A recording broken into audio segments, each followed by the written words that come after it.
नमस्कार साथियों। आर्टिकल 13 मूल अधिकारों से असंगत और उनका अल्पीकरण करने वाली विधियां। लॉ इनकंसिस्टेंट विद और इन डेरोगेशन ऑफ फंडामेंटल राइट।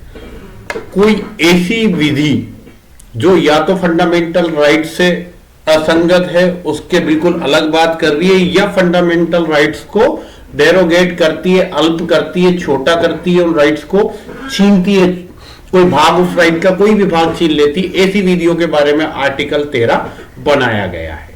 तो क्या कहता है आर्टिकल 13? आज पूरा आर्टिकल 13 की 7-8 स्लाइड्स है और आज आर्टिकल 13 कंप्लीट हो जाएगा। इसमें हमारे मूल अधिकार वाला पोर्शन चल रहा है। कल हमने आर्टिकल सिटीजनशिप को किया था, आर्टिकल 12 को किया था। आज आर्टिकल 13 इसलिए क्योंकि आर्टिकल 13 में सुप्रीम कोर्ट और सेंट्रल गवर्नमेंट के बीच में काफी विवाद रहे थे, तो उनको डिटेल में पढ़ेंगे। कहीं बार इंटरव्यू में मेरे साथ एक बार आरपीएससी के अंदर लॉ ऑफिसर का इंटरव्यू था, पूरा डिटेल में इस चीज को पूछा था कि कब ये डिस्प्यूट हुआ, कहां से शुरू हुआ, कहां पर खत्म हुआ, वर्तमान स्थिति क्या है, क्या सुप्रीम कोर्ट बॉस की स्थिति में या सेंट्रल गवर्नमेंट बॉस की स्थिति में, या दोनों के बीच में सामंजस्य, जैसी भी स्थिति है आपको उसके बारे में डिटेल में पूछा गया था। तो एक केसों की पूरी चेन पढ़ेंगे कि कब कब किस किस केस में मेजरली हमें सेंट्रल गवर्नमेंट और सुप्रीम कोर्ट के बीच में डिस्प्यूट नजर आया। डिस्प्यूट का रीजन क्या है? ये हेडिंग अपने आप में रीजन है कि कुछ ऐसे लॉ, क्योंकि लॉ तो आपको पता है कि संविधान लागू होने से पहले भी थे। आप आईपीसी पढ़ते थे, 1860 की पढ़ रहे थे आईपीसी, तो क्या आईपीसी पहले नहीं थी? आप सीपीसी पढ़ रहे हो 1908 की सीपीसी पढ़ रहे हो। सब कानून कब के हैं? संविधान 1950 लागू उससे पहले के। तो ऐसे जब संविधान में हमने मूल अधिकार का प्रोविजन किया, तो ऐसे कोई कानून जो मूल अधिकारों से असंगत थे या मूल अधिकारों का अल्पीकरण करते थे, उनको छोटा कर देते थे, उनको डेरोगेट कर देते थे, उन विधियों का क्या होगा, ये आर्टिकल 13 बता के जाता है। और इसी वजह से एक विवाद सा पैदा हो गया कि गवर्नमेंट जिस अकॉर्डिंग चलती है उसमें कहीं ना कहीं इंटरफेयर हो रहे थे बाय लॉ द्वारा। चलो पढ़ते हैं, आर्टिकल 13 को शुरुआत करते हैं। अच्छा, ये स्लाइड्स ऐसी थी कि इनमें मैंने आर्टिकल 13 की लैंग्वेज ऐड नहीं है, बाकी मैं आप आर्टिकल 14 से पढ़ेंगे। उन स्लाइडों में सब में आर्टिकल की लैंग्वेज ऐड करवा रखी है। ये शुरू में जो स्लाइडें बन गई थी उनमें लैंग्वेज ऐड नहीं है, तो लैंग्वेज मैं वर्बली आपको पढ़ के बता दूंगा कि क्या थी आर्टिकल 13 की लैंग्वेज। शुरू करें। मूल अधिकारों से असंगत या उनका अल्पीकरण करने वाली विधियां। लॉ इनकंसिस्टेंट विद और इन डेरोगेशन ऑफ फंडामेंटल राइट।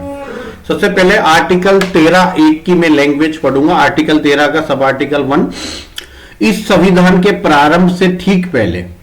कब? इस संविधान के प्रारंभ होने से ठीक पहले, मतलब 26 जनवरी 1950 से ठीक पहले भारत के पूरे राज्य क्षेत्र में जो भी विधियां प्रवर्तित थी, इनफोर्सेबल जो लॉ था उस समय, उस मात्रा तक शून्य हो जाएगा जहां तक वह मूल अधिकारों से असंगत है। क्या कहा?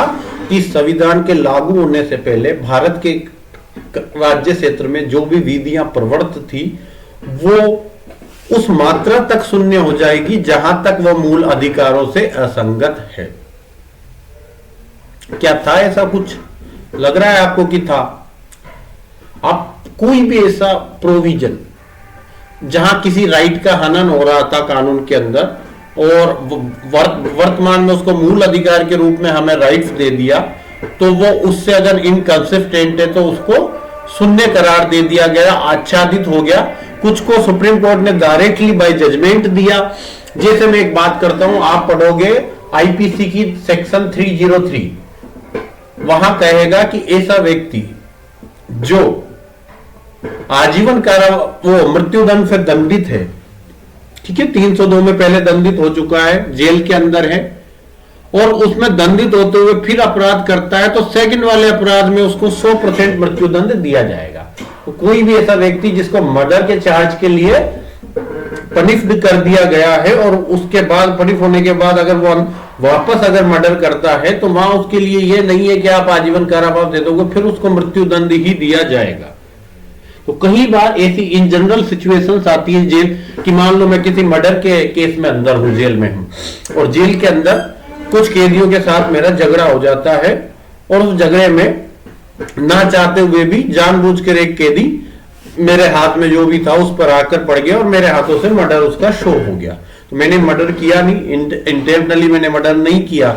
जनरली मैं कल्पेबल होमोसाइड में आता है, 304A के अंदर आता, गैर इरादतन हत्या के अंदर।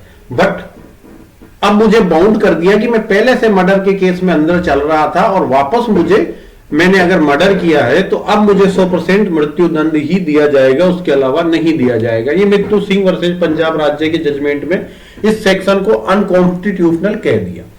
हालांकि जो ये कंसेप्ट आता है आच्छादन का, ये ठीक ऐसी ही बात करता है कि अगर कोई कानून का ऐसा प्रोविजन है जो मूल अधिकार के लागू होने के बाद आपको लग रहा है कि वो मूल अधिकारों से इनकंसिस्टेंट है, तो वो उस समय के लिए, जब तक वो मूल अधिकार प्रवर्तित है, सुप्त अवस्था में चला जाएगा, आच्छादित हो जाएगा, छाया में दब जाएगा। आच्छादित का मतलब क्या होता है? जैसे ये एक पेड़ है, ठीक है, अब यहां पर कुछ कानून थे पहले जो 1950 से पहले चल रहे थे, ये कानून है छोटे छोटे, और एक बड़ा मूल अधिकार आ गया, उसने उस कानून के उस प्रोविजन को दब दिया जो प्रोविजन संविधान से पहले तो प्रवर्तित था, पर वो संविधान के मूल अधिकार से असंगत होने के कारण अब उसके नीचे दब गया। इसी को दबने को आच्छादन का मतलब क्या होता है? दबना। डॉक्ट्राइन ऑफ एक्लिप्स कहते हैं इसको। आच्छादन का मतलब होता है दब जाना। किसी चीज को हम दब लेते हैं, छाया में आ जाते हैं, किसी की में, उसको कहते हैं आच्छादन, छा जाना। तो कोई कानून अगर वो मूल अधिकार के नीचे आ गया है, मूल अधिकार से असंगत होने के कारण, तो वो जब तक मूल अधिकार प्रवर्तित है वो कानून शून्य हो जाएगा। ये आर्टिकल 13(1) की लैंग्वेज है। एक बार मैं इंग्लिश में भी रिपीट कर देता हूं। All laws in force in the territory of India immediately before the commencement of this constitution in so far as they are consistent with the provision of this part fail to the extent to such inconsistency be void। तो जो भी ऐसा enforceable law है, कब? before the commencement of this constitution, अगर वो fundamental right से inconsistent है तो वो क्या हो जाएगा? void हो जाएगा, शून्य हो जाएगा। यह कहता आर्टिकल 13 है। सीधा पूछा जाता आर्टिकल 13 में कौन सा सिद्धांत है? आच्छादन का सिद्धांत। Article 13(1) incorporate in doctrine of eclipse. Keshav Madhav Menon versus state of Bombay का केस था। ये केस कहता है कि फंडामेंटल राइट्स का भूतलक्षी परिवर्तन नहीं हो सकता। ऐसा नहीं है कि पहले कभी 1950 से पहले आपका कोई राइट डैमेज हुआ है, 1950 में संविधान लागू होने के बाद आप कोर्ट में आते हो, उसको इन्फोर्स करवाना चाहते हो कि 1945 में मेरा राइट, फंडामेंटल राइट हुआ था। तो भाई 1950 से तो फंडामेंटल राइट मिले हैं, और फ्यूचर में उस डेट से या उससे फ्यूचर में जो भी आपका फंडामेंटल राइट का वायलेशन हुआ है तो आप कोर्ट जा सकते हो। ऐसा नहीं कि आप 1947 में कोई कॉन्स्टिट्यूशनल राइट है या 1940 में 35 में कोई फंडामेंटल राइट आपका वायलेट हुआ, उसके अगेंस्ट आप कोर्ट में चले जाते हो 1950 के बाद। ऐसा नहीं हो सकता। तो यह कहा था कि fundamental right do not have retrospective effect, Keshav Madhav Menon versus state of Bombay के केस में। आच्छादन के सिद्धांत को सबसे पहले बीकाजी वर्सेस मध्य प्रदेश राज्य के केस में इंडिया में अपनाया गया। आच्छादन का सिद्धांत doctrine of eclipse was pronounced in the case of Bhikaji versus state of Madhya Pradesh 1955।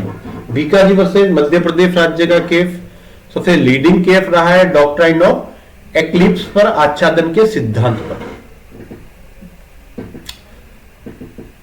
Article 13 का सब आर्टिकल 2, 13(2) की बात करते हैं। 13(2) में दो बातें आएंगी। मैं एक बार लैंग्वेज रिपीट करता हूं, एक बार लैंग्वेज बोल देता हूं आपके लिए। राज्य कोई ऐसी विधि नहीं बनाएगा। क्या करेगा? राज्य क्या होता है? केंद्र सरकार। हमने 12 में पढ़ ली राज्य की परिभाषा। तो राज्य ऐसी कोई कानून नहीं बनाएगा, विधि नहीं बनाएगा जो इस भाग में प्रदत्त अधिकारों को छीनती है या उनका न्यून करती है।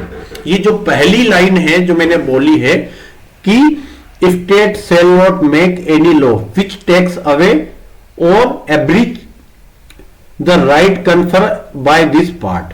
तो राज्य ऐसा कोई विधि या कानून नहीं बनाएगा जो क्या करता हो, इस भाग में, भाग 3 के अंदर जो मूल अधिकार है उनको छीनता है या न्यून करता है। ये जो लाइन है ये न्यायिक पुनर्विलोकन का सिद्धांत निहित करती है कि अगर राज्य ने ऐसी कोई कानून बनाया, राज्य ने ऐसी कोई विधि बनाई जो मूल अधिकारों को छीनती है या मूल अधिकारों को न्यून करती है, कम करती है, तो वो न्यायिक पुनर्विलोकन के अंतर्गत सुप्रीम कोर्ट, हाई कोर्ट के द्वारा उसका जुडिशियल रिव्यू किया जाएगा। तो ये जो लाइन है ये न्यायिक पुनर्विलोकन है। कौन सी लाइन? जो पहली लाइन है, दोबारा मैं पढ़ देता हूं कि राज्य ऐसी कोई विधि नहीं बनाएगा जो इस भाग द्वारा प्रदत्त अधिकारों को छीनती है या उनका न्यून करती है। हालांकि मैंने अभी आर्टिकल 13 का जो सब आर्टिकल 2 है इसका आधा भाग छोड़ दिया है, ठीक है, क्योंकि वो अलग सिद्धांत लेके आएगा। केवल मैंने 2 लाइनें पढ़ी है कि राज्य ऐसी कोई विधि नहीं बनाएगा जो इस भाग द्वारा दिए गए मूल अधिकारों को छीनती है या उसको न्यून करती है। यह सिद्धांत कहलाता है आर्टिकल 13(2) के अंतर्गत न्यायिक पुनर्विलोकन का सिद्धांत, प्रिंसिपल ऑफ जुडिशियल रिव्यू। तो article 13(2) contains the principle of judicial review. Judicial review का सिद्धांत हमने तो बहुत बाद में एल चंद्र कुमार के केस में अपनाया था इंडिया में, पर अमेरिका के अंदर मारवारी मेडिसन का केस था। मेरे हिसाब से सन 1800 के आसपास का ये केस होना चाहिए, उससे पहले का भी हो सकता है, अंग्रेजी विधि काफी पुरानी है। तो बहुत पहले ही मारवारी वर्सेज मेडिसन के केस में अमेरिका में जस्टिस मार्शल थे, उन्होंने जुडिशियल रिव्यू का सिद्धांत प्रतिपादित किया था। सबसे पहले अमेरिका में ये जुडिशियल रिव्यू का सिद्धांत प्रतिपादित हुआ था। ऑब्जेक्टिव में 100% ऐसे क्वेश्चन पूछे जाते हैं कि किस आर्टिकल में कौन सा सिद्धांत है, कौन से सिद्धांत को सबसे पहले किस केस में प्रोनाउंस किया गया, ठीक है, या इंडिया में किस केस में उसको अपनाया गया। तो मारवारी मेडिसन का केस था, उसमें जस्टिस मार्शल ने जुडिशियल रिव्यू के सिद्धांत को प्रतिपादित किया था। In the case of Marbury versus Madison, justice Marshall pronounce the principle of judicial review in USA, ठीक है, इन द यूएसए।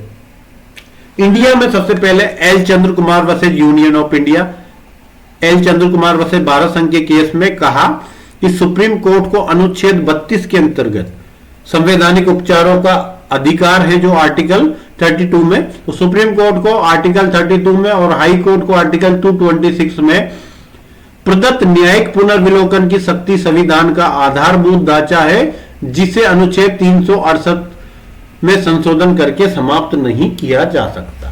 तो फंडामेंटल राइट्स के अंदर जो जुडिशियल रिव्यू का प्रिंसिपल था, इसको बेसिक स्ट्रक्चर घोषित कर दिया एल चंद्र कुमार के केस में कि न्यायिक पुनर्विलोकन का जो शक्ति है, जो सिद्धांत है, वो संविधान का बेसिक स्ट्रक्चर का पार्ट है। और आप किसी भी प्रकार से इस लाइन को जो 13(2) में लिखी हुई है, आर्टिकल 368 में जो संविधान के संशोधन की पावर देता है, उसमें जाकर इस लाइन को समाप्त नहीं कर सकते, क्योंकि ये बेसिक स्ट्रक्चर का पार्ट है। बेसिक स्ट्रक्चर एक सिद्धांत, एक थ्योरी दी थी केशवानंद भारती के केस में। हमें ये 1973 में सुप्रीम कोर्ट ने एक बाईपास रास्ता निकाला था, जब केंद्र सरकार और सुप्रीम कोर्ट के बीच में विवाद चल रहे थे, लंबे विवाद चल रहे थे, यहां तक कि जो हमारा जजों की नियुक्ति का कॉलेजियम सिस्टम चलता है उसके साथ भी छेड़छाड़ हो चुकी थी। उस समय एक रास्ता निकाला था केशवानंद भारती वर्सेज भारत केरल राज्य वाले केस में कि संविधान का ऐसा कोई भी भाग जो संविधान का बेसिक स्ट्रक्चर है, उस बेसिक स्ट्रक्चर को समाप्त नहीं किया जा सकता। और जो जो चीज ऐसी लगती है कि ये संविधान का बेसिक स्ट्रक्चर है, सुप्रीम कोर्ट समय समय पे उसको केस लॉज के द्वारा अनाउंस करता है, और उस आधार पर उस बेसिक स्ट्रक्चर में सुप्रीम कोर्ट ने जो अनाउंस कर दिए, उसमें कभी भी संसद के द्वारा आर्टिकल 368 की पावर का यूज करके अमेंडमेंट नहीं किया जा सकता। तो एल चंद्र कुमार में न्यायिक पुनर्विलोकन के सिद्धांत को अपनाया, अपनाने के साथ ही ये कह दिया कि आप इसमें अमेंडमेंट नहीं कर सकते, ये संविधान का बेसिक स्ट्रक्चर है। L. Chandra Kumar versus Union of India, the power of judicial review granted to the Supreme Court under Article 32 and to the High Court under Article 226 is a basic structure of the Constitution which cannot be abolished by the amending Article 368. Article 368 संसद को संविधान के अंदर amendment करने की power देती है कि हमारी जो पार्लियामेंट है वो संविधान में अमेंडमेंट कर सकती है। तो यहां कहा गया कि जो जुडिशियल रिव्यू की पावर है ये संविधान का बेसिक स्ट्रक्चर है और आप इसको किसी भी हालत में अमेंडमेंट नहीं कर सकते 368 में जाके। बेसिक स्ट्रक्चर जो हमने जुडिशियल रिव्यू को माना है। अब जुडिशियल रिव्यू होता किस आर्टिकल के अंतर्गत है वो भी इसी केस में कह दिया कि अगर हाई कोर्ट में आप जाओगे तो आर्टिकल 226 में आप किसी भी कानून का जुडिशियल रिव्यू करवा सकते हो और सुप्रीम कोर्ट 32 में कर सकता है। क्या जुडिशियल रिव्यू कि हाई कोर्ट और सुप्रीम कोर्ट क्या करता है कि कोई भी कानून है उसकी वैधता को चेक करता है कि कहीं ये कानून का कोई भी प्रोविजन हमारे संविधान से असंगत तो नहीं है। तो हाई कोर्ट और सुप्रीम कोर्ट के द्वारा किसी भी कानून की वैधता को जांच करना न्यायिक पुनर्विलोकन कहलाता है जुडिशियल रिव्यू। जांच किस आधार पर करते हैं कि कहीं ये कानून हमारे संविधान से इनकंसिस्टेंट तो नहीं है, उससे असंगत तो नहीं है या संविधान के किसी प्रोविजन के खिलाफ तो नहीं है। ठीक है, ये है जुडिशियल रिव्यू की थ्योरी। परिभाषाएं पूछ लेते हैं, इसलिए आप सीधा अगर परिभाषा बताना चाहो तो मैं तो कहता हूं कि आर्टिकल 13 का जो सबसेक्शन 2 है उसकी शुरू की 2 लाइनें पढ़ दो कि राज्य ऐसी कोई विधि नहीं बनाएगा जो मूल अधिकारों को छीनती है या उनको न्यून करती है। अगर राज्य ऐसी कोई विधि बनाता है तो हाई कोर्ट को आर्टिकल 226 में और सुप्रीम कोर्ट को आर्टिकल 32 में पावर दी गई है कि वो उसका जुडिशियल रिव्यू कर सकता है। आर्टिकल 13(2) में एक पृथक्करण का सिद्धांत निहित है, डॉक्ट्राइन ऑफ सेवरेबिलिटी। इसको भी पढ़ लेते हैं। अब मैं जो बाकी लाइन थी जो मैंने आर्टिकल 13(2) की नहीं पढ़ी थी और के बाद से, इस खंड के उल्लंघन में, किस खंड के, इस खंड के उल्लंघन में बनाई गई प्रत्येक विधि उल्लंघन की मात्रा तक शून्य होगी। तो जो अगर राज्य ऐसी कोई विधि बनाता है जो मूल अधिकारों से असंगत है तो वो तो न्यायिक पुनर्विलोकन में चली जाएगी। और ये जो और के बाद बात करता है वो इस खंड में अगर कोई उल्लंघन में बनाई गई विधि है तो वो उल्लंघन की मात्रा तक शून्य होगी। कई बार क्या होता है कि पूरा कानून ही संविधान के विरुद्ध होता है। अगर पूरा कानून ही संविधान के विरुद्ध है तो उसको तो हम वॉइड कर देंगे। आर्टिकल 13(2) में जाके न्यायिक पुनर्विलोकन के सिद्धांत के अंतर्गत जाके उसको वॉइड कर देंगे। पर अगर पूरा कानून तो ठीक है पर उसका 1 या 2 प्रोविजन ऐसा है जो ठीक नहीं है तो उसको क्या करेंगे, पृथक कर देंगे अगर उससे पूरे संविधान पे प्रभाव, मतलब पूरे कानून पर प्रभाव नहीं पड़ता है। एक बेसिक उदाहरण आता है कि मान लो कोई कानून है बालक के लिए बनाया, बालक की परिभाषा में गलती कर गए, वो बालक को 18 साल से कम मानना था, वो बालक को मान गए 22 साल से कम, और बाकी पूरा कानून बढ़िया अच्छे से लिखा बालक की परिभाषा।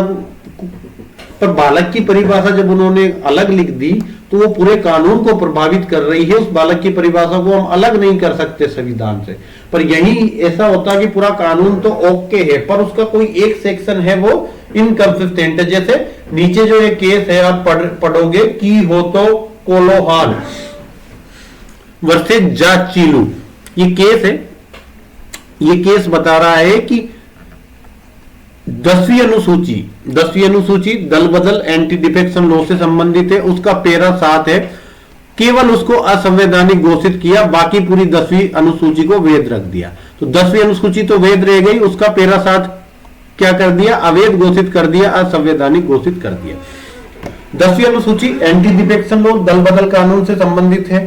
क्या कहती है 10वीं अनुसूची का पैरा 7 क्या कहता है, जहां तक मुझे नॉलेज है, में उसमें यह कहा गया है कि अगर दल बदल से संबंधित कोई भी विवाद उत्पन्न होता है तो वहां न्यायालय की अधिकारिता का वर्जन होगा। न्यायालय उसमें हस्तक्षेप नहीं करेगा, वो टोटल संसद का जो भी चाहे तो केंद्रीय विधानमंडल हो या स्टेट का विधानमंडल हो, लेजिस्लेचर है, उसके द्वारा ही डिसाइड किया जाएगा। तो वहां न्यायालय की अधिकारिता का वर्जन किया गया था 10वीं अनुसूची के पैरा 7 में। तो इसको कि न्यायालय को अधिकारिता नहीं होगी, इस बात को असंवैधानिक घोषित कर दिया कि न्यायालय के पास अगर दल बदल कानून में पक्षपात किया जाता है, क्योंकि दल बदल कानून का फैसला कौन करता है? जिस भी सदन में, जिस भी हाउस के किसी मेंबर ने दल बदल किया है तो उस हाउस का जो प्रेसिडेंट होता है, जैसे लोकसभा है, हाउस ऑफ पीपुल है, उसके प्रेसिडेंट थे माननीय ओम बिरला जी। तो ओम बिरला जी फैसला करेंगे कि दल बदल कानून लगेगा नहीं लगेगा। दल बदल के आधार पर इसको बाहर निकाला जाता है, मतलब बाहर का मतलब है उसकी सदस्यता रद्द की जाती है नहीं की जाती। राज्य विधानमंडल का मामला आता है, राजस्थान का जो लेजिस्लेचर है उसका मामला आता है, तो वासुदेव भागवानी, क्या नाम है? वासुदेव देवनानी जो अजमेर से एमएलए हैं, वो हमारे विधानसभा के अध्यक्ष हैं, तो वो फैसला करेंगे। तो यहां कहा कि अगर कोई कानून है उसका पूरा कानून तो ओके है, पर एक कोई धारा का कोई भी सेक्शन है, कोई धारा है, वो अगर मूल अधिकारों से इनकंसिस्टेंट है तो उसको पृथक करके शून्य कर दिया जाएगा, बाकी कानून को वैध रखा जाएगा। डिटेल पढ़ लेते हैं इसकी। पृथक्करण का सिद्धांत क्या कहता है कि यदि किसी अधिनियम का कोई भाग अवैध है या कोई भाग मूल अधिकारों से असंगत है, किसी अधिनियम का, किसी एक्ट का कोई भी पार्ट इलीगल है या इनकंसिस्टेंट है किससे? फंडामेंटल राइट से, तो केवल उस पार्ट को ही वॉइड घोषित किया जाएगा, पूरे अधिनियम को वॉइड घोषित नहीं करेंगे, उसको वैलिड करार दे देंगे। तो if a part in act is illegal और inconsistent with fundamental right, only that part will be declare illegal, not the entire act.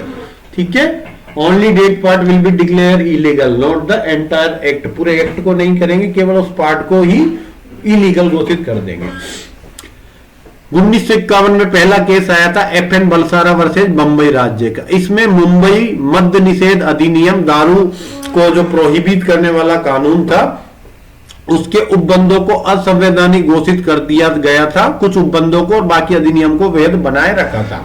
तो पृथक्करण के सिद्धांत पर, डॉक्ट्राइन ऑफ सेवरेनिटी पर पहला केस था FN बलसारा वर्सेस बंबई राज्य का।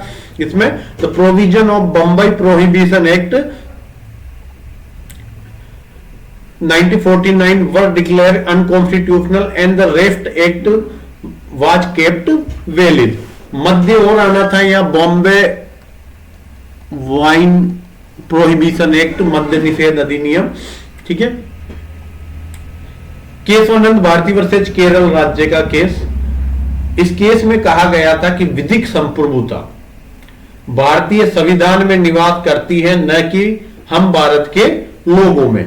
ये हमें पढ़ना था केस बहुत पहले, जब हम कॉन्स्टिट्यूशन पढ़ रहे थे और उसकी हमने प्रस्तावना पढ़ी थी, वहां इस केस को पढ़ना था कि जो विधिक संप्रभुता की बात करते हैं, विधिक संप्रभुता क्या होता है कि किसी देश के सभी फैसले उस देश के द्वारा लिए जाएंगे, किसी दूसरे देश की बातों में आकर नहीं लेंगे, उससे हम प्रभावित नहीं होंगे। जैसे भारत पाकिस्तान में युद्ध हुआ था, भी ऑपरेशन सिंदूर सीज फायर करना था, हमें खुद को करना था, ट्रंप के कहने पे नहीं करेंगे। आजकल चाइना कह रहा हमने कराया था, तो चाइना के कहने पे नहीं करेंगे। हालांकि ट्रंप कह रहा है 60-70 बार, तो उससे पूछना पड़ेगा कि भाई क्या तेने ही कराया था। अब वो मम्मी की कसम पे भी नहीं मानता, नहीं तो उसको कसम दिला के पूछ लेते। तो जो भी फैसले हैं हमारे देश के, वो संप्रभुता, विधिक संप्रभुता के द्वारा, हमारे देश के द्वारा ही लिए जाएंगे, न कि कोई और देश के प्रभाव में आके हम अपने फैसले लेंगे। तो विधिक संप्रभुता की बात करते हैं।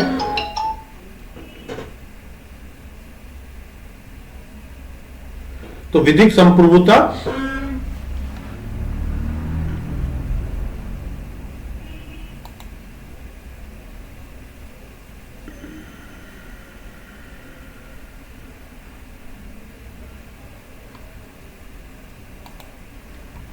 तो विधिक संप्रभुता की बात कर रहे हैं। विधिक संप्रभुता भारत के संविधान में निवास करती है, न कि हम भारत के लोगों में। हमारे संविधान में जो व्यवस्था बताई गई है कि संसद के अंदर विधिक संप्रभुता होगी, लेजिस्लेशन के अंदर विधिक संप्रभुता होगी, उनके अंदर होगी, हम भारत के लोगों में नहीं।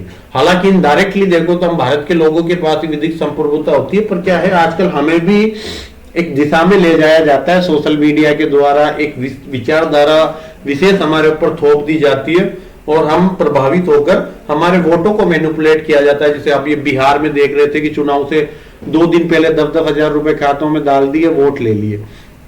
ठीक है, तो हम भारत के लोगों के पास विधिक संप्रभुता है, पर हम इसका उपयोग नहीं कर पाते, हम भी कैप्चर्स हो जाते हैं तात्कालिक लाभ में, तात्कालिक प्रभाव में आके। तो विधिक संप्रभुता भारतीय संविधान में निवास करती है, न कि हम भारत के लोगों में। केशवानंद भारती वर्सेस केरल राज्य। Legal sovereignty resides in the Indian constitution, not in we are the people of India. Clear? की हो तो कोलोहान वर्सेस जाचिलू 1993 10वीं अनुसूची के पैरा 7 को अनकॉन्स्टिट्यूशनल घोषित कर दिया गया था। इंपोर्टेंट केस है, याद रखना, पूछा जाता है। की हो तो कोलोहान वर्सेस जाचिलू 10वीं अनुसूची जो एंटी डिफेक्शन लॉस के पैरा 7 को अनकॉन्स्टिट्यूशनल घोषित कर दिया गया था इसके द्वारा। Declare paragraph 7 of 10th schedule unconstitutional by the case laws of Kihoto Hollohan versus Zachillhu 1993। A K. Gopalan versus Madras राज्य का केस पृथक्करण के सिद्धांत पर ही आधारित केस है। ए.के. गोपालन वर्सेस, ये तीनों केस रमेश थापर महाराष्ट्र राज्य, आरएमडीसी वर्सेस भारत संघ, सब में एक ही कॉमन बात कही गई थी। तीनों केसों के आगे आप लिखना चाहो तो यही बात की गई थी कि यदि किसी अधिनियम का कोई भाग अवैध है या मूल अधिकारों से असंगत है तो केवल उतने से भाग को पृथक कर अवैध घोषित कर दिया जाएगा, शेष अधिनियम को वैध बनाए रखा जाएगा। तीनों केसों में एक कॉमन कोर्ट भी कहा गया था। ए.के. गोपालन वर्सेस मद्रास राज्य, रमेश थापर वर्सेस महाराष्ट्र राज्य, आरएमडीसी वर्सेस भारत संघ के केस में। क्लियर है?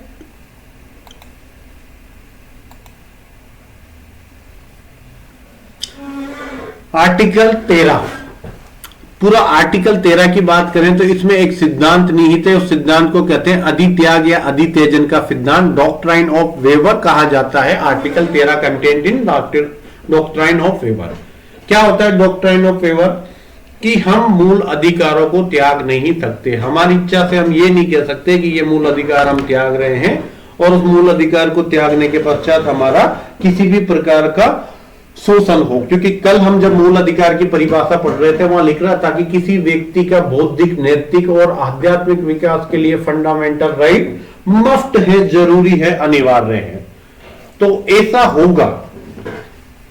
जो संविधान बना रहे थे उन लोगों को पता था कि ऐसा होगा कि जो गरीब वर्ग है, दलित वर्ग है या शोषित वर्ग है या निचला वर्ग है, जो भी आप शब्द योजना करना चाहो, जिनको अपने राइट एक्चुअल में पता नहीं होता है, उनके द्वारा स्टाम्प पे लिखवा लिया जाएगा कि मैं अपने सभी मूल अधिकारों को त्याग रहा हूं। और मूल अधिकारों को त्यागने के बाद उसकी जो स्थिति होगी वो वही होगी जो संविधान लागू होने से पहले थी। जैसे हम राजा के गुलाम थे, राजा जो चाहे वो कर ले, ठीक है। राजा, वो जो राजा का पूरा सिस्टम चलता था, मंत्रिमंडल, सैनिक, सबके गुलाम थे हम। एक आदमी का गुलाम होना अलग बात होता, सबका गुलाम अलग होना अलग बात हो जाती है। तो आर्टिकल 13 अधित्याग, अत्यजन, डॉक्ट्राइन ऑफ फेवर क्या कहता है? अधित्यजन का सिद्धांत क्या कहता है कि मूल अधिकारों को किसी भी हालत में नागरिक के द्वारा त्यागा नहीं जा सकता। हम लिख के दे दे तो भी ये माना जाएगा कि हमारे पास मूल अधिकार है, हमने मूल अधिकारों को त्यागा नहीं है। केस याद रख लेना, 3 केस है।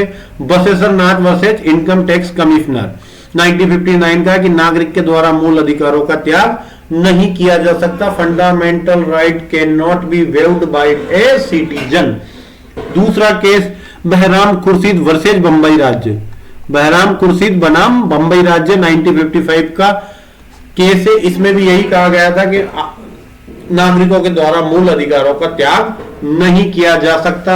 ओल्गा तेलिस मुंबई म्युनिसिपल कॉर्पोरेशन, व्यापार के संबंध में ये बात आई थी और मेन रोड पे जो ये रेहड़ी वगैरह लगाते हैं उसको लेकर बात आई थी। तो इसमें भी यही कहा गया था कि आदमी फंडामेंटल राइट्स को का त्याग नहीं कर सकता, किसी भी हालत में उसके द्वारा फंडामेंटल राइट का त्याग नहीं किया जा सकता। अधित्यजन का सिद्धांत लागू होता है, व्यक्ति अपने मूल अधिकारों का अधित्याग नहीं कर सकता। तीनों केस देख लेना, ओल्गा तेलिस, बहराम खुर्शीद, बसेसर नाथ। अच्छे से केस लॉज याद रखना क्योंकि चारों सिद्धांतों पे एक एक दो केस लॉज आपको पता होना चाहिए। प्री के अंदर, एग्जाम में, मेंस के अंदर भी अलग से पूछ लिया जाता है। 3 नंबर का क्वेश्चन डाल देते हैं, आपको 1 पेज की पूरी नोटिंग करनी होती है। तो मेन थ्योरी उसका 2-3 लाइन में उसको डिस्क्राइब करना, 2-3 केस लॉज आपको अच्छे से पता होना चाहिए। एक अच्छा आंसर राइट करने के लिए। इंटरव्यू, ऑब्जेक्टिव, इनमें तो बहुत जरूरी, जैसे आप लॉ ऑफिसर की तैयारी करते हो, उस एग्जाम में अकेले कॉन्स्टिट्यूशन के 150 क्वेश्चन आते हैं, तो हर पॉइंट से क्वेश्चन आता है। स्पेशल आर्टिकल 12 से लेकर 51 तक तो बहुत क्वेश्चन आते हैं। न्यायिक पुनर्विलोकन का अपवर्जन है, जो जुडिशियल रिव्यू का सिद्धांत हमने 13(2) पढ़ा था, क्या उसका कोई एक्सक्लूजन भी है कि वो एब्सोल्यूट है, कि क्या कोई ऐसा कानून है जो जुडिशियल रिव्यू के कंसेप्ट के अंदर नहीं आता है, उसको ओवरराइड कर जाता है या उसका इफेक्ट में नहीं आता है। तो न्यायिक पुनर्विलोकन का अपवर्जन कहां किया जाता है? जब आप आर्टिकल 31 पढ़ोगे, 31 का सी पढ़ोगे, आर्टिकल 31 सी पढ़ोगे, तो वहां आपको लिखकर कहा जाएगा कि आर्टिकल 39 बी और 39 सी को प्रभावी करने के लिए बनाई गई जो विधियां होगी, उसको इस आधार पर चैलेंज नहीं कर सकते कि वो आर्टिकल 14 और 19 का उल्लंघन करती है, आर्टिकल 40 और 19 का वोलेशन करती है। क्या लिख रहा है आर्टिकल 39 बी और 39 सी में कि उनका जुडिशियल रिव्यू नहीं किया जा सकता, मतलब उनको इन्फोर्स करने के लिए जो बनाए गए कानून होंगे उनका जुडिशियल रिव्यू नहीं किया जा सकता। ऐसा क्या है 39 बी और सी में? एक कंसेप्ट आता है सोशलिज्म का, समाजवाद का कंसेप्ट। समाजवाद का मूल धारणा होती है कि जो पिछड़ा वर्ग है या दबा हुआ वर्ग है, पिछड़ा वर्ग को या ओबीसी से मत लेना, पिछड़ा मतलब आम आदमी से जो पिछड़ चुका है, तो जो दलित वर्ग कहे या पिछड़ा वर्ग कहे या दबा हुआ वर्ग कहे, ठीक है। और यहां जो मैं दलित शब्द यूज करता हूं, स्पेशली मैं एससी के लिए यूज नहीं करता, मैं सभी वो वर्ग एसटी, एससी, ओबीसी में जो गरीब हैं, जिनका शोषण होता है, उनके लिए मैं दलित शब्द यूज कर लेता हूं। कई बार एक थ्योरी आप जब बताते हो किसी चीज को, तो आपकी आदत में आ जाती है वो चीज कि दलित वर्ग, शोषित वर्ग या पिछड़ा वर्ग, मैं तीनों शब्द यूज करता हूं। वे लोग जो मूल धारा में नहीं जुड़ पाए हैं, जो बैक में रह गए, उनके लिए या तो पिछड़ा वर्ग यूज करूंगा, दलित वर्ग यूज करूंगा या शोषित वर्ग यूज करूंगा। इसका मतलब एसटी, एससी, ओबीसी के वे लोग जो मूल धारा में नहीं आ पाए हैं, जिनका अभी भी शोषण हो रहा है लगातार, उनको। तो जो सोशलिज्म का कंसेप्ट था समाजवाद का, वो कहता था कि ऐसे लोग जो शोषित वर्ग हैं उनको समाज के मुख्य धारा में लाना, और जो कर्मचारी वर्ग है, मतलब जो बेसिक रूप से एम्प्लॉयमेंट में है, चाहे वो 200 रुपए दिन की मजदूरी कर रहा हो किसी घर पे, उनके लिए कुछ अच्छा कार्य करना। सोशलिज्म का कंसेप्ट यही था कि उनको वापस, मतलब उनका चाहे इनकम ग्रो करके मूल धारा में लाना। तो इन सोशलिज्म के कंसेप्ट के लिए आपको आर्टिकल 39 बी और 39 सी को आपको देखना पड़ेगा। यहां सोशलिज्म की ही बात होती है। 39 बी कहता है कि समुदाय के भौतिक संसाधनों का स्वामित्व, भौतिक संसाधन जो भी हमें धरती से मिलते हैं, भौतिक संसाधन, उनका स्वामित्व और नियंत्रण इस प्रकार बटा हो कि सामूहिक हित में उनका सर्वोत्तम रूप से साधन हो। जैसे भौतिक संसाधन के रूप में हमें मिल रहा है कोयला, तेल या गोल्ड मिल रहा है, सिल्वर मिल रहा है, स्टील मिल रहा है, तो भौतिक संसाधन का इस प्रकार उपयोग करना है कि उनका ओनरशिप या कंट्रोल को इस प्रकार सरकार को रखना है कि सभी के हित में उसका अच्छा उपयोग किया जा सके। ऐसा ना हो कि आम आदमी जो धरती में से भारत में कोयला निकल रहा है और हमें ही उस कोयले को 1000 रुपए किलो की रेट में दिया जा रहा है। तो ऐसा कंसेप्ट बने कि जो हमारे भौतिक संसाधन है, जो देश के अंदर निकल रहे हैं, उस पर सरकार का कंट्रोल रहे और वो आम जनता के हित में, सामूहिक हित में उसका सर्वोत्तम रूप से उपयोग किया जा सके। जैसे आज कोयला सस्ता मिलता है तो लाइट सस्ती बन पाती है, लाइट सस्ती बनती है तो हमें लाइट वो मिल जाती है, ठीक है, मतलब अच्छी रेट में मिल जाती है, 5-6 रुपए जो भी आप लोगों को मिल पाती है या मुझे मिल पाती है, ठीक है। दूसरी 39 बी मैंने आपको पढ़ के बताया था ये कि क्या है, क्या था इंग्लिश में और पढ़ देता हूं। The ownership and control of the material resources of the community are so distributed as best to subserve the common goods. 39 C को पढ़ रहा हूं अब मैं। आर्थिक व्यवस्था इस प्रकार चले, जो हमारी आर्थिक व्यवस्था है, इकोनॉमिक सिस्टम है, वो इस प्रकार चले कि धन का या उत्पादन के साधनों पर सर्वसाधारण का हितकारी संकेंद्रण ना हो। बड़ी हिंदी में टिपिकल लैंग्वेज है, सीधी बात समझाता हूं कि इकोनॉमिक सिस्टम ऐसे चले कि जो धन है वो एक व्यक्ति के पास इकट्ठा ना हो जाए, या जो उत्पादन के साधन है, उत्पादन के साधन कंपनियां जो उत्पाद कर रही है उसका एक व्यक्ति के पास अहितकारी संकेंद्रण ना हो जाए, कोई एक व्यक्ति के पास नहीं चला जाए। दो उदाहरण दूंगा, आप समझ जाओगे। भारत में 12-15 कंपनियां चलती थी टेलीकॉम सेक्टर में, और आज शायद 3 कंपनियां काम कर रही है। बेसिकली जहां तक मुझे याद है 4 कंपनियां, BSNL, वोडाफोन आइडिया, VI करके है जो, वोडाफोन आइडिया जो भी नाम है उसका, एयरटेल और जियो।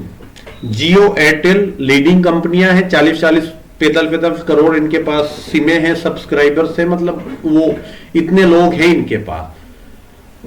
वोडाफोन 10 करोड़ के आसपास, और BSNL 1.5-2 करोड़ लोगों को रखता है। तो आप स्थिति देख रहे हो, लगभग वोडाफोन पे 1 लाख करोड़ का कर्ज है। वोडाफोन कभी भी बंद हो जाए कोई पता नहीं। तो बेसिकली 2 ही कंपनियां रह गई, जियो और एयरटेल। अब आपको पता होगा जियो जब आई थी फ्री में दिया था इंटरनेट कॉलिंग, फिर धीरे धीरे शुरू किया कि आप तो 3 महीने का 299 दे देना, फिर 3 महीने का 450 किया, अभी तो मेरे हिसाब से 3 महीने का 1000 रुपए पे कर रहे हैं हम लोग, है ना। तो ये क्या हुआ कि 39C के कंसेप्ट के अगेंस्ट हो गया कि जो उत्पादन साधन थे, जो हमारे नेटवर्क का उत्पादन साधन कर रहा था, उसका अहितकारी संकेंद्रण हो गया, एक ही व्यक्ति के पास चला गया और वो मनमाफिक रेटें बढ़ा पा रहे हैं। क्या कहा, डील कर लिया। देखो वोडाफोन और BSNL के पास तो नेटवर्क ही नहीं है, तुम ले लोगे तो वो लगेगा ही नहीं फोन ही। अब रहा एयरटेल के पास, जियो के पास, दोनों ने डील कर लिया, एक साथ रेटें बढ़ाते हैं, हम मजबूर है या तो एयरटेल में रहो या जियो में रहो, दोनों में सेम ही रेट में हमें पैकेज लेने पड़ रहे हैं। तो ये क्या हो गया, अहितकारी संकेंद्रण हो गया। फ्यूचर में एक और चीज का मैं देख पा रहा हूं, जैसा कि सीमेंट कंपनियां अधिकतर अडानी ग्रुप के पास खरीद ली जा रही है, मनमाफिक रेटों पर उनका अधिग्रहण हो रहा है। और फ्यूचर में स्थिति यह आ जाएगी कि सीमेंट की सभी कंपनियां केवल और केवल अडानी जी के पास होगा। फिर जो 300 रुपए का सीमेंट का कट्टा वो 900 में बेचेंगे तो भी हमें खरीदना पड़ेगा। तो केंद्र सरकार के ऊपर 39C में ये ऑब्लिगेशन डाला था, नीति निर्देशक तत्व दिया था कि उत्पादन के साधन एक व्यक्ति के पास नहीं होने चाहिए ताकि उससे वो अहितकारी संकेंद्रण कर सके। बहुत पहले ऐसा हुआ था कि एयरलाइंस कंपनियां हैं जितनी भी, ये जो इंडिगो ये है, बहुत टाइम पहले एयरलाइंस कंपनी में एक ही व्यक्ति का आधिपत्य चलता था। फिर सरकार ने क्या कहा, उसको तोड़ने के लिए एक सरकारी कंपनी लेके आई, जिसमें टाटा से वो एयरलाइंस लेके सरकार ने खुद के पास कर ली थी। अच्छा खासा बैलेंस हो गया, रेटें वगैरह बैलेंस होगी, मनमाफिक नहीं। फिर सरकार ने, मोदी जी आए, उन्होंने कहा एयर इंडिया को बेच दो वापस, टाटा के पास चली गई। फिर वही धीरे धीरे हो जाएगा कि छोटी कंपनियां खत्म हो जाएगी, 2 ही कंपनियां बचेगी, वो अपनी मनमाफिक रेटें करेगी। तो ये एक सिद्धांत था 39 और B और C में। अगर 39B और C को प्रभावी करने के लिए कोई कानून बनाया जाता है, जैसे मान लो फ्यूचर में अडानी जी ने पूरी कंपनियां खरीद ली सीमेंट की और 900 रुपए में सीमेंट बिक रहा है, मोदी जी रहे नहीं उस वक्त, सरकार नहीं रही, मतलब मोदी जी की प्रधानमंत्री नहीं रहे, मेरा मतलब जाने से नहीं था, प्रधानमंत्री अगर उस समय नहीं रहे मोदी जी और कांग्रेस सरकार आ गई, तो कांग्रेस क्या करेगी कि कोई कानून ला सकेगी, 39C का हवाला देके उस कानून को लाएगी और जितनी भी उस कंपनियां हैं सीमेंट की उनको सरकार अधिग्रहण कर लेगी और सरकारी कंपनियां घोषित हो जाएगी और बदले में अडानी को मुआवजा दे दिया जाएगा, जो सीमेंट कंपनियों का मुआवजा सरकार को लगता है, जो वैल्यूएशन के आधार पर उस समय बनता है। तो 39C के प्रभाव में आके कोई कानून बनाएंगे तो वहां अडानी यूं नहीं कह सकता भाई मेरे मूल अधिकार का हनन कर रहे हो, मेरे को तो व्यापार करने का अधिकार नहीं। 39C कहता है कि उत्पादन के साधन या धन पर किसी एक व्यक्ति का अहितकारी संकेंद्रण नहीं होना चाहिए। बहुत पहले आपने सुना होगा सीलिंग एक्ट के बारे में कि किसी व्यक्ति के पास 500 बीघा से ज्यादा जमीन होती थी तो सरकार ऊपर की जमीन को अधिग्रहण करके गरीब लोगों में 5-5, 7-7 बीघा बांट देती थी। सीलिंग एक्ट आया था, 39C के प्रभाव से आया था। तो अगर कोई आर्टिकल 31C में जो लिखा हुआ है कि अनुच्छेद 39B और C को प्रभावी करने के लिए कोई विधियां बनाई जाती है, तो उसको इस आधार पर आप चैलेंज नहीं कर सकते कि वो आर्टिकल 14 या आर्टिकल 19 का वोलेशन करती है। 19 में जो 6 वाला पॉइंट आता है ना व्यापार वाला, उसका वोल्यूशन होगा अगर हम 39C के अंदर किसी कंपनी को सरकार अधिग्रहण करती है, उसको खुद का बना लेती है। तो आप समझ गए होंगे क्या कहना चाह रहा हूं। न्यायिक पुनर्विलोकन का अपवर्जन कब हो जाएगा, एक्सक्लूजन ऑफ जुडिशियल रिव्यू कब होगा, जब आर्टिकल 31C में law made by give effect to article 39B and 39C can not be challenge on the ground that they violate article 14 और 19, 40 और 19 का वॉयलेट करते हैं, तो इस ग्राउंड पर उनको चैलेंज नहीं किया जा सकता अगर वो लॉ इफेक्ट देने के लिए बनाए हैं आर्टिकल 39B और 39C को। हालांकि ये 39B और C अब आप नहीं देख पाओगे आर्टिकल 31C के अंदर, वहां लिख दिया 39B और C को हटा के कि सभी मूल अधिकारों को प्रवर्तित करने के लिए अगर कोई विधि बनाई जाती है तो आर्टिकल 14-19 के आधार पर चैलेंज नहीं किया जा सकता। हालांकि उसको बाद में सुप्रीम कोर्ट ने एक जजमेंट में अनकॉन्स्टिट्यूशनल घोषित कर दिया था, कहा कि केवल और केवल 39 और बी और सी को प्रभावी करने के लिए ही विधियां बनेगी, उनको चैलेंज नहीं कर सकते आप आर्टिकल 14 और 19 के बिहाफ पर। आर्टिकल 368 के अधीन साधारण बहुमत से संविधान संशोधन, मैंने इसलिए ये ऐड कर रखा है कि यहां पर आप 13(4) जो पढ़ोगे वहां था कि कौन सी विधियों को चैलेंज कर सकते हैं, कौन को नहीं कर सकते, इसलिए मैंने कर दिया कि 368 में जब आप संविधान संशोधन देखोगे तो संविधान संशोधन के अलग अलग मैनर है, साधारण बहुमत के द्वारा, विशेष बहुमत के द्वारा और 2/3 बहुमत के द्वारा, एक विशेष से भी ऊपर बहुमत है। तो साधारण बहुमत से कौन से संविधान संशोधन किस आर्टिकल में संशोधन होगा ये मैंने यहां मेंशन कर दिया है। एक इंटरव्यू में ये क्वेश्चन पूछा था कि साधारण बहुमत से कौन कौन से आर्टिकल में संशोधन होता है, और शायद ऑब्जेक्टिव में भी ये क्वेश्चन पूछा हुआ है, इसलिए आप लिख लो अलग से। ये एक तो आर्टिकल 2 में नया क्षेत्र का अधिग्रहण करते हैं तो साधारण बहुमत से संविधान संशोधन करके उसका नाम अनुसूची 1 में जोड़ दिया जाएगा। आर्टिकल 2, 3, 4 तीनों नए राज्य की बात करते हैं तो 2, 3, 4 के अंदर राज्यसभा सीटों का मामला भी है आर्टिकल 4 में, तो जो राज्यसभा सीटों की बात हो रही है वो भी सब साधारण बहुमत है। तो आर्टिकल 2, 3, 4 में संशोधन, आर्टिकल 59 में संशोधन राष्ट्रपति वाले में, आर्टिकल 65 में संशोधन, आर्टिकल 104 में संशोधन, आर्टिकल 106 में, 169 में, 239A में, और भाग 3 और 4। भाग 3 मूल अधिकार और भाग 4 directive principle and state policy, DPSP state policy, sorry state policy, DPSP जो भाग 4 में है और भाग 3 में फंडामेंटल राइट है।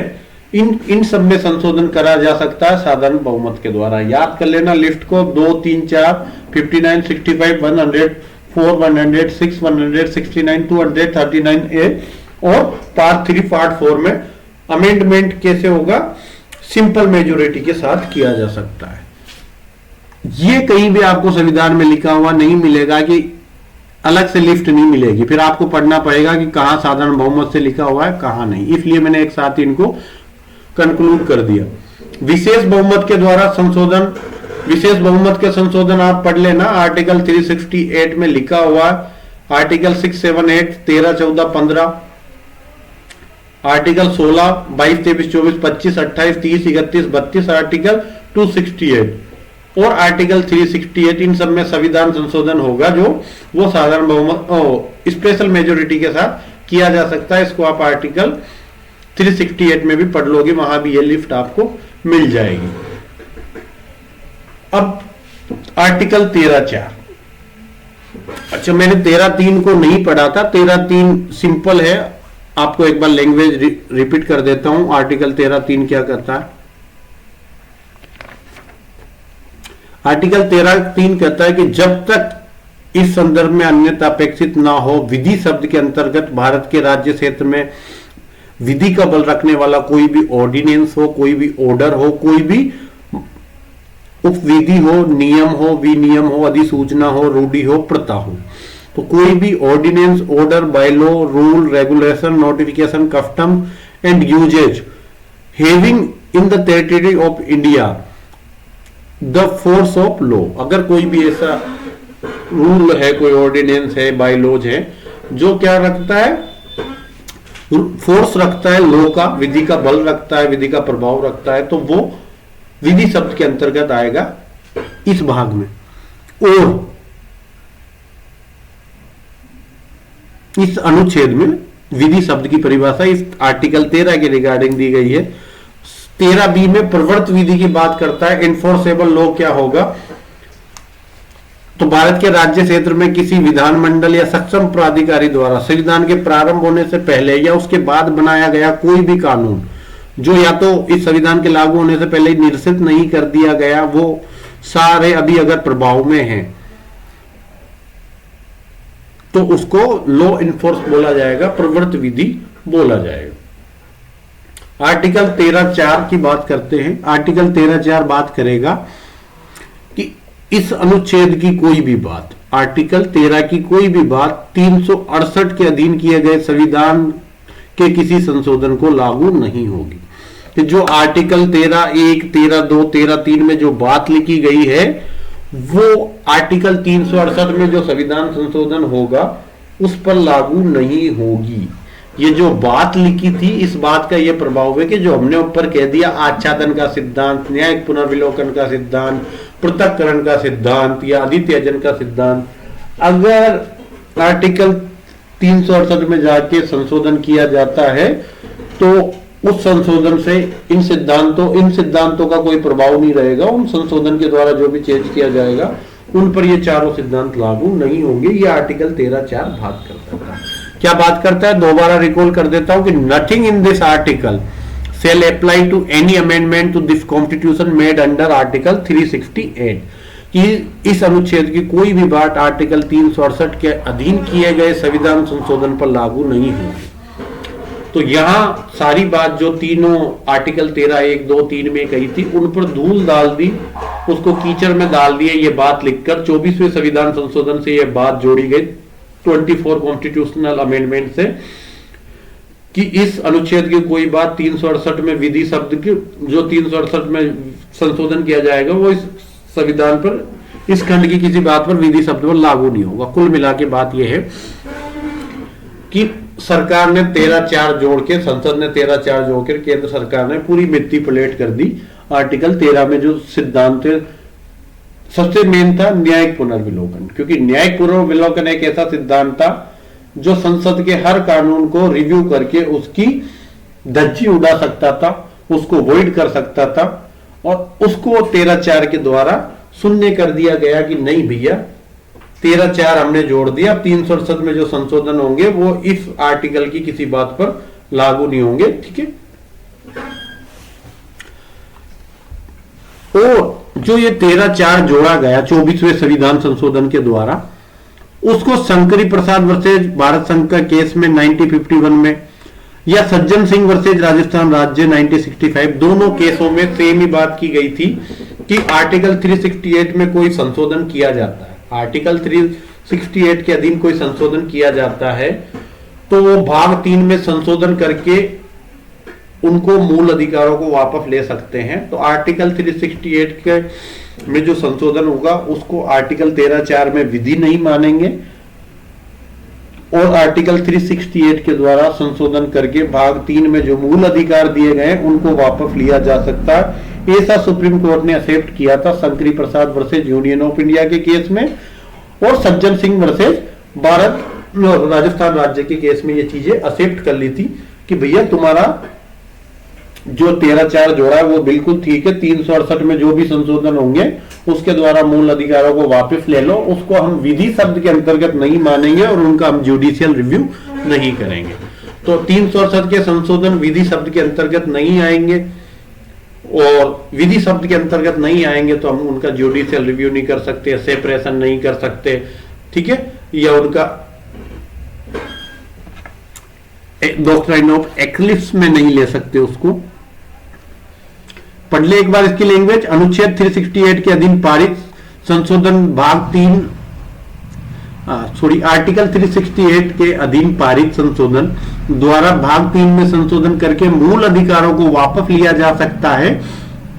और ऐसी विधि अनुच्छेद 13 में प्रयुक्त विधि शब्द के अंतर्गत नहीं आती।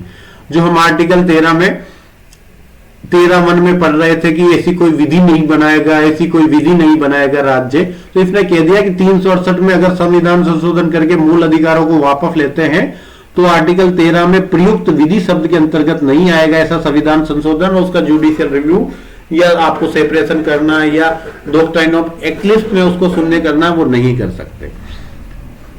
शंकरी प्रसाद versus union of India 1951, Sajjan Singh versus state of Rajasthan. Fundamental right can be taken away by the amending part 3 through an amendment pass under article 368 and such a law does not fall under the definition of law used in Article 30.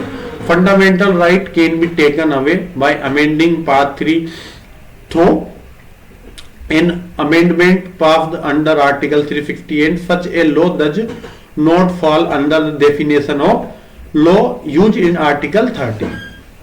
Golaknath Punjab राज्य का case आया, इसमें इस निर्णय को पलट दिया, reverse कर दिया इस निर्णय को, उपरोक्त निर्णय कौन सा, शंकरी प्रसाद और सज्जन सिंह का जो सेम निर्णय था, इसको पलटते हुए क्या कहा, उपरोक्त निर्णय को उलटते हुए कहा कि आर्टिकल 368 के अधीन पारित विधि है वो अनुच्छेद 13 में प्रयुक्त विधि शब्द के अंतर्गत आती है और संविधान में संशोधन संसद की विधायी शक्तियों का मात्र प्रयोग है।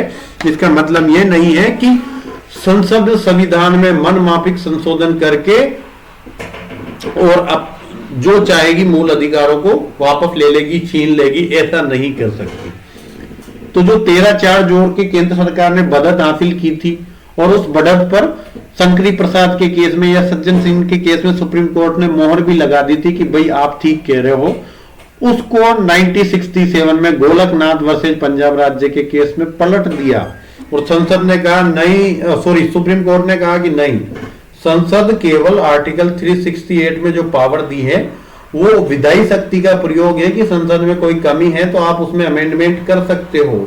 एक पावर दी है क्या, कॉन्स्टिट्यूशन में अमेंडमेंट करने की, और ऐसा कोई भी अमेंडमेंट जो आपने आर्टिकल 368 का पावर का यूज करके पारित किया है, ऐसा कोई भी लॉ जो अमेंडमेंट या लॉ पारित किया है वो आर्टिकल 13 में प्रयुक्त विधि शब्द के अंतर्गत आएगा और आर्टिकल 13 में अगर वो विधि शब्द में अंतर्गत आता है तो उसका जुडिशियल रिव्यू किया जा सकता है, आप उसके जुडिशियल रिव्यू को रोक नहीं सकते। इतना कहते ही केंद्र सरकार के आ गया पसीना कि भैया अब तो जो भी कानून बनाएंगे उसको सुप्रीम कोर्ट आर्टिकल 32 या आर्टिकल 226 में जाकर जुडिशियल रिव्यू करेगा।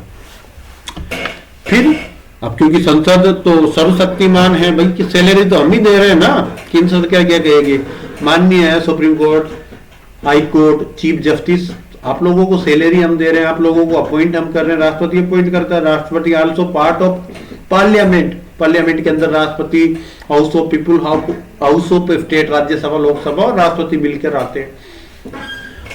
तो पहले ये पढ़ लेते हैं, फिर बात करते हैं कि अब लड़ाई कहां पहुंची। अभी हमने देखा कि सुप्रीम कोर्ट अप साइड में आ गया था जब 1967 का जजमेंट दिया था। तो reversing the previous decision in Golaknath versus state of Punjab, it was held that the law passed under article 368 falls within the definition of law as used in article 13 amending to the constitution is an exercise of legislative power of parliament. Clear है?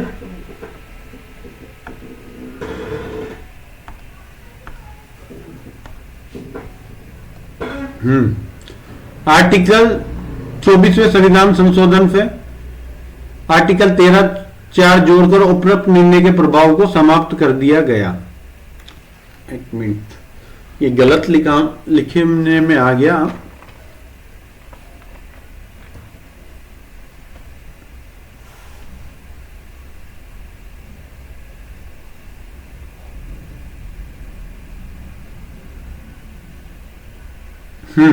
अच्छा सही है, article जो 24वें संविधान संशोधन से 13(4) जोड़ा था, ये इसलिए जोड़ा गया था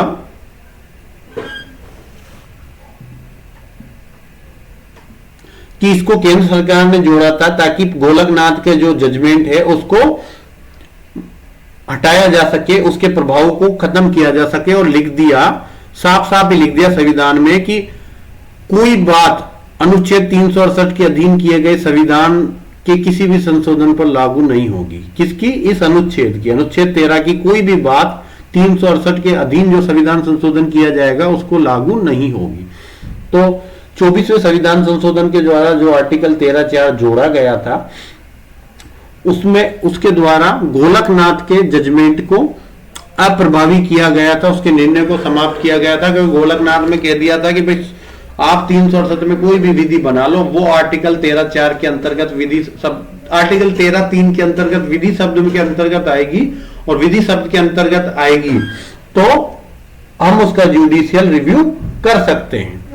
ठीक है, 13(3) में जुडिशियल, 13(3) में जो विधि शब्द है उसके अंतर्गत जो कुछ भी आएगा उसका high court, supreme court judicial review कर सकता है। ये गोलकनाथ के केस में फाइनलाइज कर दिया गया था। तो उस गोलकनाथ के केस के जजमेंट के इफेक्ट को खत्म करने के लिए या उसके इफेक्ट को न्यूलिफाइड करने के लिए आर्टिकल 13(4) जोड़ा 24वें संविधान संशोधन के द्वारा। आई थिंक 24वें संविधान संशोधन का ईयर होगा 1971 या 72, देख लेना आप, तब जोड़ा था ये, उसके प्रभाव को खत्म करने के लिए।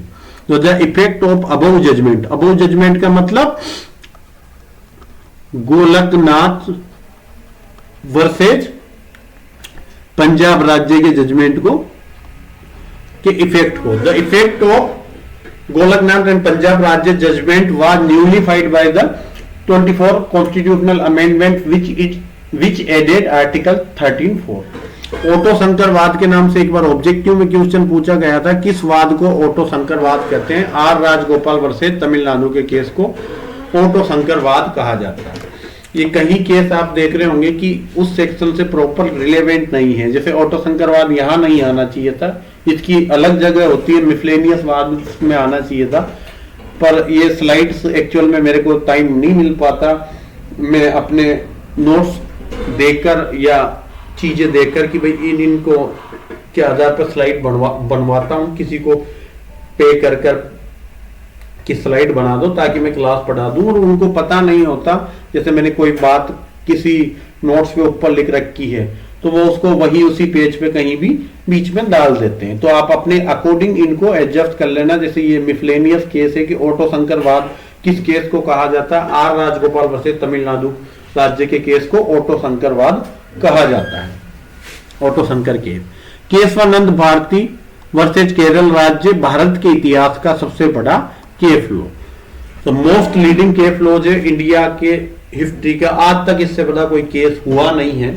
केशवानंद भारती वर्सेज केरल राज्य, इसमें आर्टिकल 13(4) को संवैधानिक घोषित कर दिया कि भैया ठीक है जो तुमने बात ऐड करी थी, क्योंकि केंद्र सरकार और राज्य सरकार में एक 1962-63 से विवाद चल रहा था। और इस समय जो इंडिया की आयरन लेडी बोला जाता है जिसको, इंदिरा गांधी, वो शासन कर रही थी। और इंदिरा गांधी दो तरह की चुनौतियों से उस वक्त सामना कर रही थी। एक तो विदेशी चुनौतियों से, क्योंकि इंदिरा गांधी सॉवरेन डिसीजन लेने के लिए जानी जाती थी और इंडिया उस वक्त इंडिपेंडेंट नहीं था, इतना इंडिपेंडेंट नहीं था कि अपने सारे फैसले स्वयं ले सके।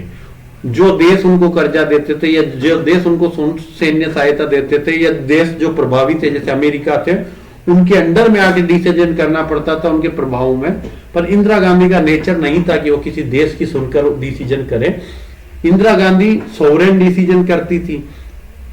तो एक तरफ तो वो विश्व की जो भौगोलिक चुनौतियां या राजनीतिक चुनौतियों का इंदिरा गांधी सामना कर रही थी, ऊपर से जो भी वो कानून बना रही थी देश में को सशक्त करने के लिए, देश को डेवलप करने के लिए, या जो उसको लग रहा था कि जैसे मान लो इंदिरा गांधी को करना था परमाणु जो परीक्षण करना था, वो परमाणु परीक्षण के लिए जो भी अपना रोड मैप तैयार कर रही थी। तो एक तरफ तो अमेरिका उस परमाणु परीक्षण को रोकने के लिए जोर लगा रहा था, ऊपर से देश के अंदर जब सुप्रीम कोर्ट का कोई जजमेंट आता था और इंदिरा गांधी ने संसद से कोई बिल पास कराया था, कोई ऐसी चीज पास कराई थी, उसको जुडिशियल रिव्यू करके अनकॉन्स्टिट्यूशनल कर दिया जाता था। तो एक विवाद चल रहा था उस समय प्रभावी इंदिरा गांधी और हमारे सुप्रीम कोर्ट के बीच में।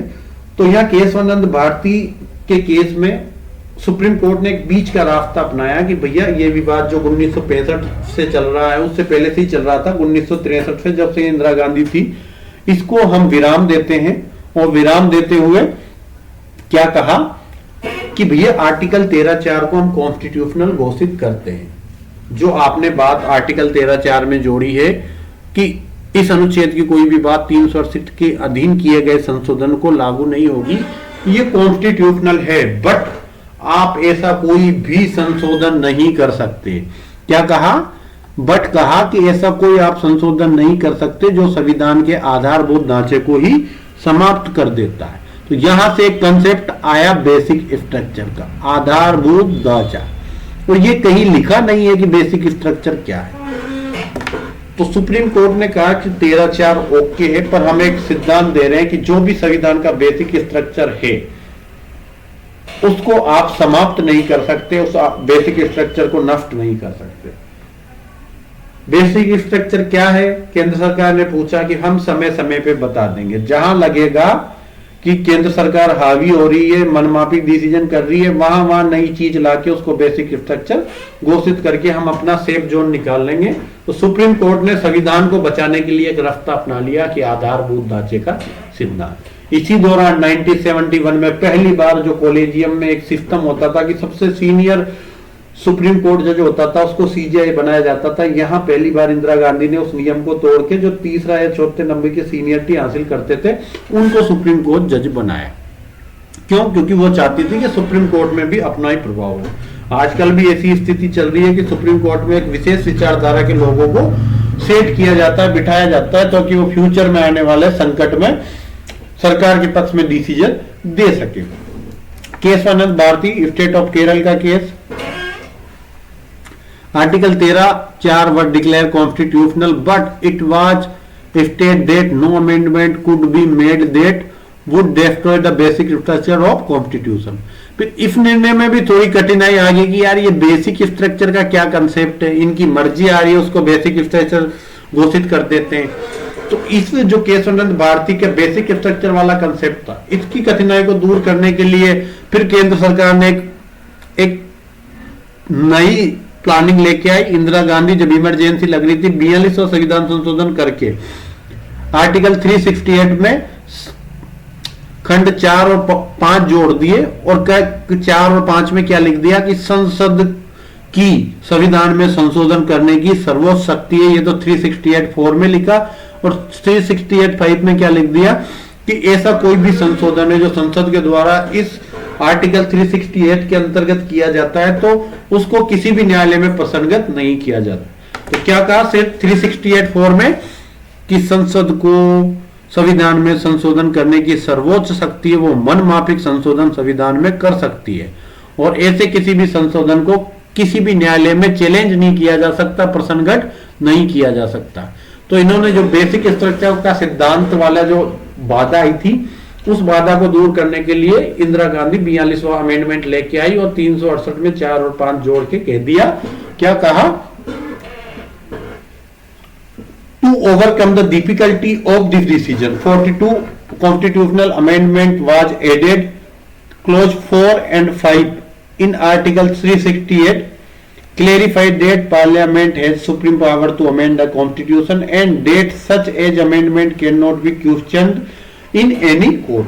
ऐसा कोई भी अमेंडमेंट किसी भी कोर्ट में चैलेंज नहीं किया जा सकता और संसद को संविधान में संशोधन करने की सर्वोच्च शक्ति होगी। फिर 368 में जो ये 4 और 5 जोड़े गए थे, इनको मिनर्वा मिल्स के केस में 1980 में इनको भी कॉन्स्टिट्यूशन में असंवैधानिक घोषित कर दिया। सुप्रीम कोर्ट ने कहा 368 का जो 4 और 5 है वो बेसिक स्ट्रक्चर के अगेंस्ट है और संसद को असीमित संविधान संशोधन की शक्ति देते हैं, इसलिए हम 368 4 और 5 को अनकॉन्स्टिट्यूशनल कहते हैं। और यहां से एक बार वापस सुप्रीम कोर्ट बेसिक स्ट्रक्चर के सिद्धांत को लागू करने में सफल हुई। इस दौरान इंदिरा गांधी भी जा चुकी थी, मतलब इंदिरा गांधी का प्रभाव खत्म हो चुका था। इस समय 1980 में जनता दल की सरकार थी और 1984 में इंदिरा गांधी की हत्या भी हो गई थी। तो अब इंदिरा गांधी कमजोर हो चुकी थी और इस जजमेंट के बाद में ये लड़ाई भी लगभग जो 1963 से चली आ रही थी 1980 में जाके खत्म हो गई। एक बार मैं 63 से लड़ाई को रिपीट कर देता हूं। 1965 का जजमेंट सज्जन सिंह वर्सेज राजस्थान राज्य, जहां केंद्र सरकार प्रभावी रही। उसके बाद गोलकनाथ ने सज्जन सिंह वाले और शंकरी प्रसाद वाले जजमेंट को पलट दिया। फिर गोलकनाथ के प्रभाव को खत्म करने के लिए 24वें अमेंडमेंट द्वारा आर्टिकल 13(4) को ऐड किया गया। आर्टिकल 13(4) के प्रभाव को खत्म करने के लिए एक केशवानंद भारती के जजमेंट ने क्या कहा कि 13(4) को हम वैलिड घोषित करते हैं, पर बेसिक स्ट्रक्चर का एक नया कंसेप्ट लेके आ गए। उस बेसिक स्ट्रक्चर के कंसेप्ट को समाप्त करने के लिए क्या हुआ, 42वां अमेंडमेंट लेके आए। 368 में 4 और 5 जोड़ा और 368 का 4 और 5 था, उसको मिनर्वा मिल्स के केस में अनकॉन्स्टिट्यूशनल घोषित कर दिया गया। एक बार पढ़ लो, मैं दोबारा इन चीजों को आपको उस पर ब्लैंक स्लाइड पे आपको समझा दूंगा। In Minerva Mills case clause 4 and 5 added in Article 368 by 42 amendment were declared unconstitutional on the ground that they grant unlimited amending power to Parliament and destroy the basic structure of Constitution। इस ground पे कि वो supreme court को parliament को unlimited power देते हैं amending करने की, और ये अनलिमिटेड पावर है वो बेसिक स्ट्रक्चर को डिस्ट्रॉय करती है, कॉन्स्टिट्यूशन के बेसिक स्ट्रक्चर को। इसलिए मिनर्वा मिल्स के केस में आर्टिकल 368 के सब क्लोज 4 और 5 को अनकॉन्स्टिट्यूशनल घोषित कर दिया।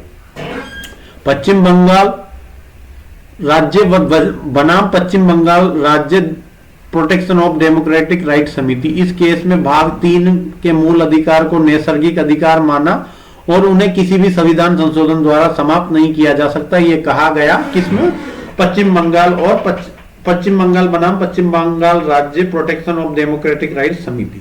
Waste Bengal versus West Bengal state protection of democratic right committee में क्या कहा? The fundamental right in part 3 are natural right and can not be abolished by any constitutional amendment. इनरी अरुंधति राय सुप्रीम कोर्ट विधि के शासन का संरक्षक है। इस केस में क्या कहा गया? इनरी वो केस होते हैं जहां राष्ट्रपति आर्टिकल 143 के अंतर्गत सुप्रीम कोर्ट से राय मांगता है कि इस मसले पे आप मुझे राय दो कि इस पर क्या किया जाना चाहिए, तो उन केसों के आगे इन री लग जाता है, इन रिवीजन।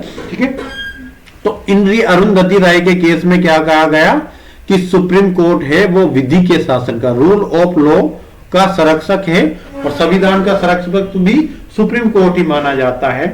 इनरी अरुंधति रॉय में क्या कहा है? Supreme Court is the guardian of the rule of law, विधि के शासन का क्या है? संरक्षक है।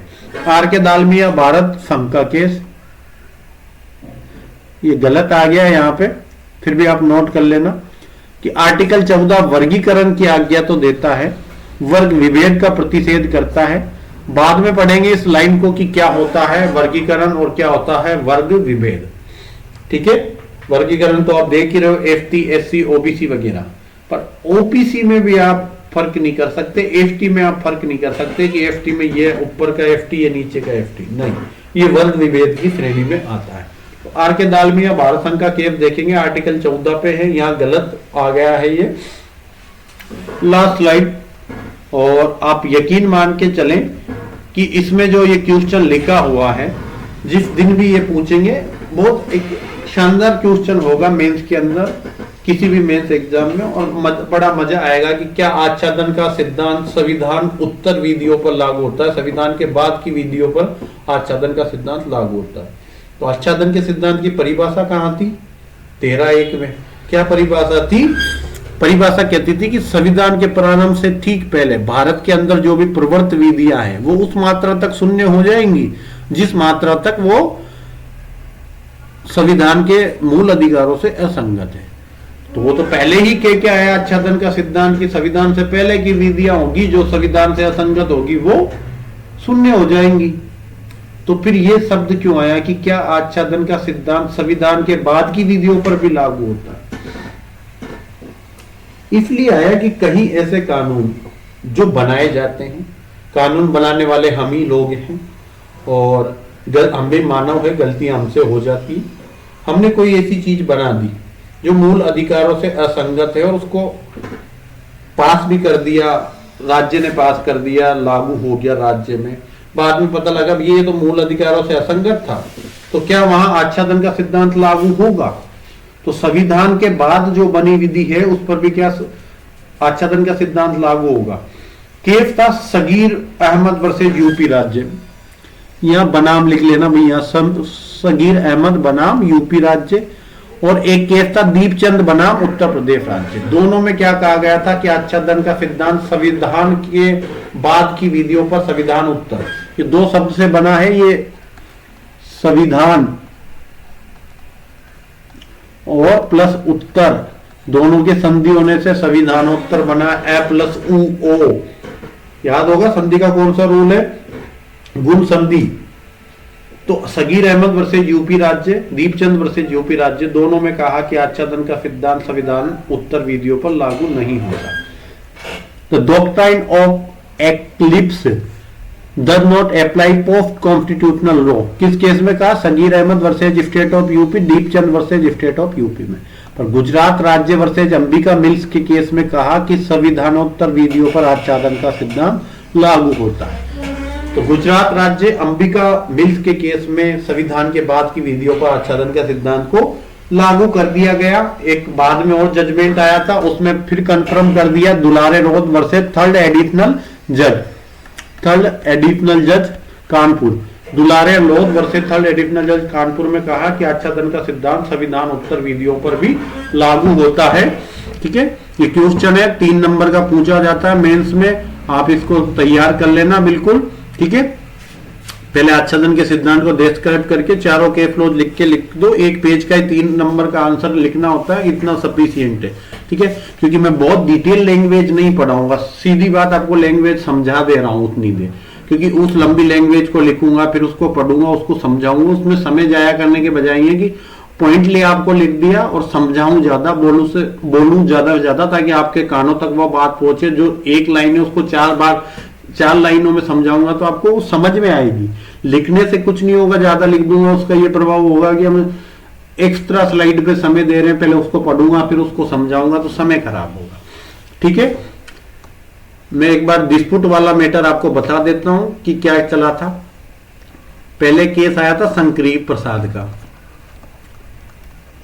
1951 का, और एक केस आया था साथ में सज्जन सिंह का 1965 का। इन दोनों केस में क्या कहा कि आर्टिकल 13 में जो 368 के अंदर अमेंडमेंट है वो आर्टिकल 13 के अंदर विधि शब्द के अंतर्गत नहीं आएंगे। तो यहां क्या कर सरकार को प्रभावी कर दिया गया। इस जजमेंट को पलटा किसमें, इस जजमेंट को पलटा गोलकनाथ वाले में। गोलकनाथ में क्या कहा गया कि भैया जो 368 के संशोधन है वो आर्टिकल 13 में विधि शब्द के अंतर्गत आएंगे और आप ऐसा कोई अमेंडमेंट नहीं कर सकते जिसके द्वारा आप मूल अधिकारों को छीन लो। फिर गोलकनाथ के प्रभाव को समाप्त करने के लिए आर्टिकल 13(4) जोड़कर साफ साफ लिख दिया कि भैया 368 का अमेंडमेंट इसमें विधि शब्द के अंतर्गत नहीं आएगा। 13(4) के प्रभाव को समाप्त करने के लिए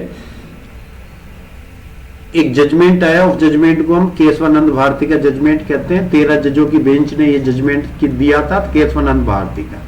इसने कहा 13(4) इज ओके, बट आपको हम एक कंसेप्ट दे रहे हैं, वो कंसेप्ट है बेसिक स्ट्रक्चर का कंसेप्ट। ठीक है, इस बेसिक स्ट्रक्चर के कंसेप्ट को ओवरराइड करने के लिए फिर 42वें अमेंडमेंट द्वारा आर्टिकल 368 के अंतर्गत प्रोविजन 4 और प्रोविजन 5 ऐड किया गया, और इनको जो 368 में 4 और 5 जोड़ा था इसको मिनर्वा मिल्स के केस में शून्य कर दिया गया। मिनर्वा मिल्स इसमें असंवैधानिक कर दिया। 1980 का मिनर्वा मिल्स 1980 का केस है।